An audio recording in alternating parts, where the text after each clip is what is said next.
नमस्कार, NB news world में आप सभी का स्वागत है। मैं हूं धनेश्वरी दिवांगन। अब खबरें विस्तार से। ग्लोबल वार्मिंग की समस्या से निपटने के लिए फ्रांस की राजधानी पेरिस में 195 देशों के बीच क्लाइमेट समझौते का ऐलान हो गया है। भारत, चीन और अमेरिका की सहमति के साथ ही ऐतिहासिक जलवायु परिवर्तन समझौता शनिवार रात मंजूर हो गया। इससे पहले धरती के बढ़ते तापमान को 2 डिग्री सेल्सियस के नीचे रखने के लक्ष्य वाले कानूनी रूप से बाध्यकारी समझौते पर कई दिनों तक व्यस्त बातचीत चली और जिसमें 2020 से विकासशील देशों की मदद करने के लिए प्रति वर्ष $100 अरब की प्रतिबद्धता जताई गई है। शुरू में यह संभावना थी कि तापमान 2 डिग्री सेल्सियस से काफी नीचे का लक्ष्य और अधिक महत्वाकांक्षी 1.5 डिग्री सेल्सियस रखने की बात विकासशील देश पसंद नहीं करेंगे, जो कि औद्योगिकीकरण के कारण बड़े उत्सर्जक है। लेकिन पर्यावरण मंत्री प्रकाश जावड़ेकर ने 31 पन्ने के दस्तावेज का स्वागत किया। जावड़ेकर ने इस समझौते का स्वागत करते हुए कहा, आज ऐतिहासिक दिन है। हमने जो मंजूर किया है वो केवल एक समझौता नहीं है, बल्कि हमने 7 अरब लोगों के जीवन में उम्मीद का अध्याय लिखा है। उन्होंने पहले कहा था कि भारत पिछले 1 वर्ष से 2 महत्वपूर्ण अवधारणाओं पर जोर दे रहा था, जलवायु न्याय और सतत जीवन शैली।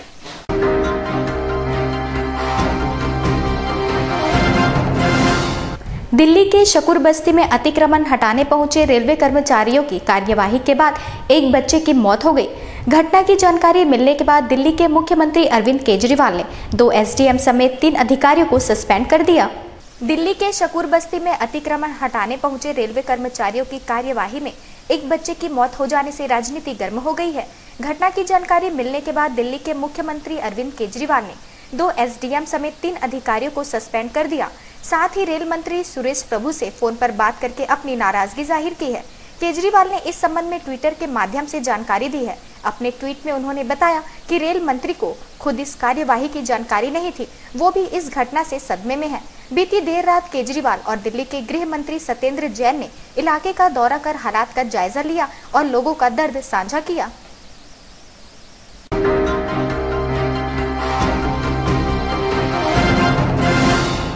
पाकिस्तान के उच्चायुक्त अब्दुल बासित ने भारत और पाकिस्तान के बीच शुरू होने वाले समय वार्ता से कोई सकारात्मक परिणाम मिलने की उम्मीद जताते हुए कहा कि दोनों देशों के बीच कश्मीर का एक अहम मुद्दा है। पाकिस्तानी उच्चायुक्त अब्दुल बासित ने शनिवार को कहा कि हुर्रियत नेताओं के बारे में पाकिस्तान की नीति में कोई बदलाव नहीं आया है, क्योंकि वे कश्मीरियों की आवाज की नुमाइंदगी करते हैं और उन्होंने आशा जताई है कि अड़चनों के बावजूद वार्ता प्रक्रिया नहीं रुकेगी।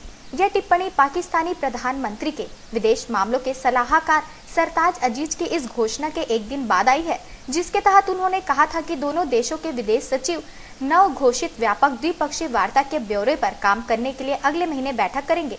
यह बैठक दिल्ली में होने की उम्मीद है।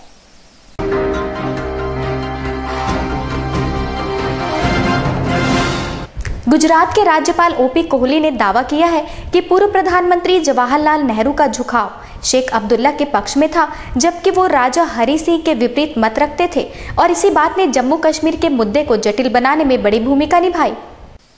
गुजरात के राज्यपाल ओपी कोहली ने अपनी नई किताब डॉक्टर श्यामा प्रसाद मुखर्जी और कश्मीर समस्या का विमोचन करते हुए उन्होंने दावा किया कि उनका शेख अब्दुल्ला की ओर से ज्यादा झुकाव था, जबकि महाराजा हरि सिंह के प्रति वह विपरीत मत रखते थे और इसी ने जम्मू कश्मीर के मुद्दे को सुलझाने में एक बड़ी भूमिका अदा की।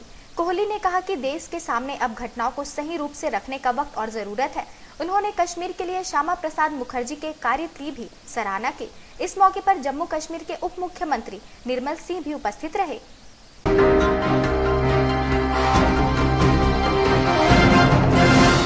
छत्तीसगढ़ के सीएम डॉक्टर रमन सिंह ने 12 दिसंबर 2013 को तीसरी बार मुख्यमंत्री पद की शपथ ली थी। 15 साल के छत्तीसगढ़ में रमन पिछले 12 सालों से मुख्यमंत्री है। इन 12 सालों में प्रदेश में कई बड़ी घटनाएं हुई, सरकार की कार्यशैली पर सवाल उठे।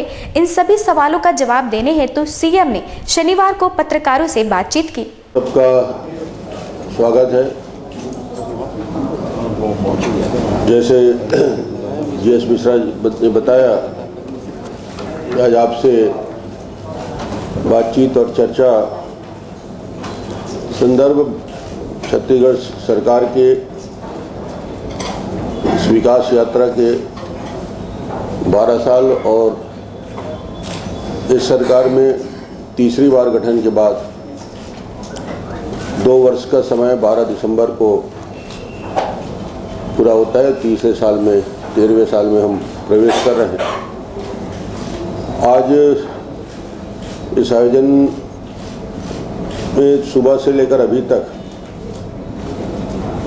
सबसे पहले पंडरा पाठ जसपुर जिले में कोरवा हमारे पहाड़ी भाइयों बिरजोर हमारे प्रिमिटिव ट्राइब्स के बीच वहाँ विभिन्न योजनाओं में हिस्सा लिया और उसके बाद रायपुर में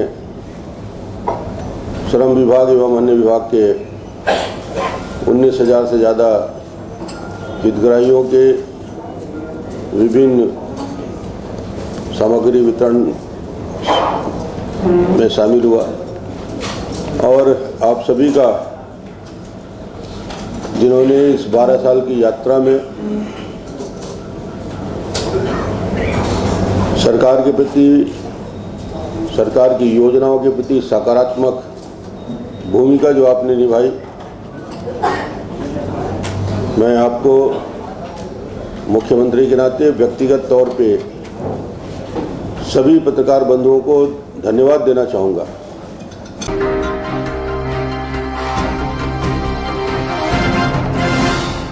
राजधानी रायपुर के साइंस कॉलेज में प्राचार्य पर लगातार भ्रष्टाचार के आरोप लगाए जा रहे थे, जिसको लेकर छात्र नेता प्रदर्शन कर रहे हैं। शनिवार को एनएसयूआई के कार्यकर्ताओं ने प्राचार्य का शव यात्रा निकाला, जिसे सरस्वती नगर पुलिस ने रास्ते पर ही रोक लिया। क्रय समिति की परमिशन के बगैर कॉलेज प्रशासन ने लाखों का सामान खरीद लिया है, जिसमें सीसीटीवी, फर्नीचर, लेब हेतु सामान आदि मौजूद हैं। छात्रों का आरोप है कि बोगस रसीद बनाकर लाखों रुपए पार कर गए हैं। आपको बता दें कि जब इस विषय में प्राचार्य से बात करने की कोशिश की गई तो प्राचार्य महोदय महाविद्यालय प्रांगण में मौजूद ही नहीं थे। पूछने पर पता चला कि वो माहौल को देखते हुए वहां से चले गए थे। कॉलेज में सीसीटीवी कैमरा, वाईफाई जो लगा है और फर्नीचर खरीदी में तथा लैब उपकरणों की खरीदी में और फर्नीचर खरीदी में प्रिंसिपल से यहाँ जो है 1 करोड़ 10 लाख रुपए का कुल घोटाला हुआ है और इसके मुख्य दोषी हैं हमारे प्रिंसिपल सर जी। और उनके हम लोगों की मांग है कि प्रिंसिपल सर जिनको हमें हक और अधिकार देने के लिए जिनको उस पद पे है, वो हमारे भविष्य के साथ ऐसा खिलवाड़ कर रहे हैं और हमारे हक और अधिकार को छीन रहे हैं। इस साइंस कॉलेज के स्टूडेंट के हक और अधिकार को 1 करोड़ 10 लाख रुपए जो घोटाला हुआ है। साइंस कॉलेज में 3000 स्टूडेंट पढ़ते हैं। यदि एक स्टूडेंट के अनुसार से आकलन किया जाए तो एक स्टूडेंट का 3666 रुपए जो है छीना गया है, ऐसा हम कह सकते हैं।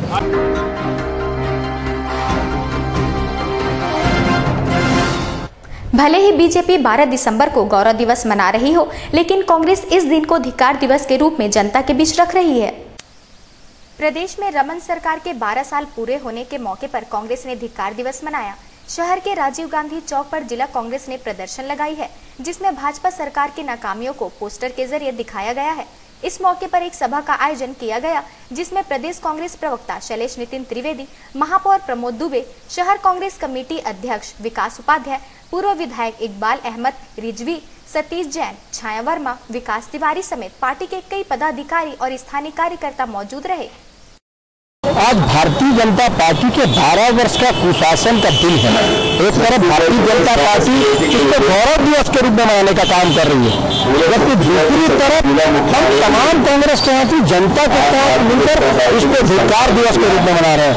यह भारतीय जनता पार्टी का गौरव हो सकता है कि इस प्रदेश जो छत्तीसगढ़ प्रदेश कृषि प्रधान प्रदेश है, यहाँ के किसान को आत्महत्या करनी पड़ रही है। ये प्रदेश में बेरोजगार युवाओं को रोज अपने रोजगार नहीं मिलता, उनको आत्महत्या करने की आवश्यकता पड़ रही है। ये भारतीय जनता पार्टी का गौरव हो सकता है। ये भारतीय जनता पार्टी का गौरव हो सकता है, ये कांग्रेस के लिए गौरव की बात नहीं।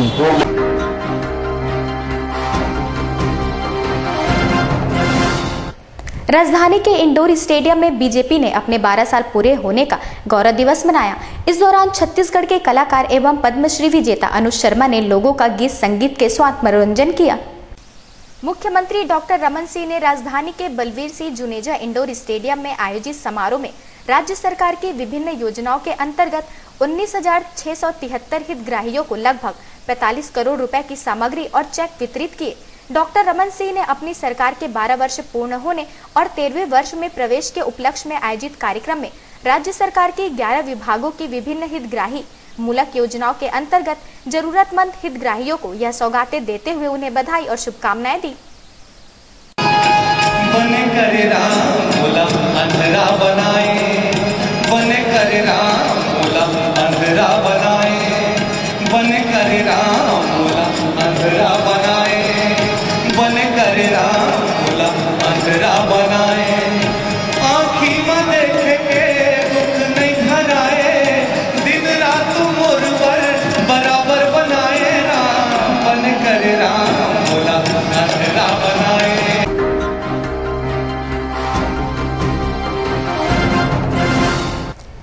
रायपुर में शुक्रवार को फिर चोरों ने एक सोने मकान से जेवर और नगद कुल 15 लाख रुपए का हाथ साफ कर दिया।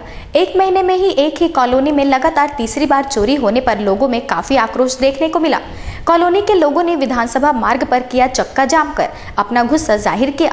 पुलिस की समझाइश पर लोगों ने चक्का जाम खत्म किया। घटना शुक्रवार रात शिवाजी पार्क कॉलोनी की है। पुलिस और क्राइम ब्रांच अधिकारियों की टीम डॉग स्क्वाड के साथ जांच में जुट गई है। हम आपको बता दें कि बीते एक माह से राजधानी अपराधियों का गढ़ बन गया है। लगातार हो रही चोरी, चाकूबाजी, लूट और देसी कट्टा लेकर आरोपी पुलिस से बेखौफ एक के बाद एक घटना को अंजाम देते नजर आ रहे हैं। टीकापुर से मोबाइल के माध्यम से मेरे को बताया कि मकान का ताला टूट गया है, तो मैंने आके देखा तो पूरा घर बिखरा हुआ था। फिर मैंने पुलिस को सूचना दी तो पुलिस आके अपनी कार्रवाई कर रही है। 10-12 लाख रुपए।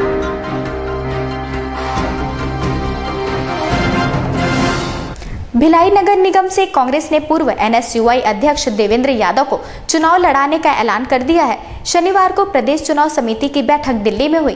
पार्टी आला कमान के वरिष्ठ नेताओं से चर्चा करने के बाद प्रदेश कांग्रेस अध्यक्ष भूपेश बघेल ने यादव के नाम की घोषणा कर दी। पूर्व मुख्यमंत्री अजीत जोगी सहित पार्टी के सभी वरिष्ठ नेता भी बैठक में शामिल हुए।